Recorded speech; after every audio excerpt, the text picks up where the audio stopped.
চীন কি ইরানকে রক্ষা করতে এগিয়ে আসবে?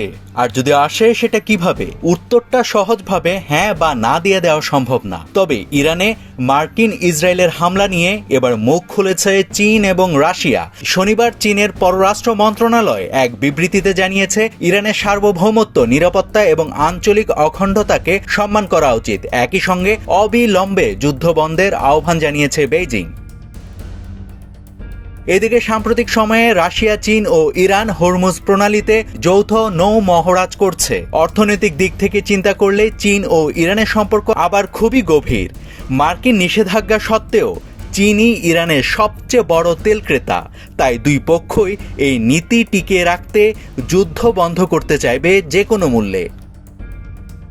অন্যদিকে ইরানে যুক্তরাষ্ট্র ও ইসরায়েলের সাম্প্রতিক হামলার কঠোর সমালোচনা করে রাশিয়া বলেছে, এ ঘটনা আন্তর্জাতিক আইনের চরম লঙ্ঘন। মস্কো সব পক্ষকেই অবিলম্বে কূটনীতির পথে ফেরার আহ্বান জানিয়েছে। রুশ পররাষ্ট্র মন্ত্রণালয়ের মুখপাত্র মারিয়া জাখরোভ এক বিবৃতিতে বলেছেন, আন্তর্জাতিক পরমাণু শক্তি সংস্থা IAEA এর নজরদারিতে থাকা কোনো পরমাণু স্থাপনায় বোমা হামলা চালানো কোনোভাবেই গ্রহণযোগ্য নয়। তিনি অভিযোগ করেন, এ ধরনের দায়িত্বজ্ঞানহীন পদক্ষেপ মধ্যপ্রাচ্যকে এক অনিয়ন্ত্রিত সংঘাতের দিকে ঠেলে দিচ্ছে, যা বিশ্বজুড়ে অস্থিরতা তৈরি করবে। তাছাড়া এ ধরনের হস্তক্ষেপ করে আন্তর্জাতিক স্থিতিশীলতা নষ্ট করছে বলে স্পষ্ট জানিয়ে দিয়েছে রাশিয়া। নাভিদ হাসান, সোনালী নিউজ।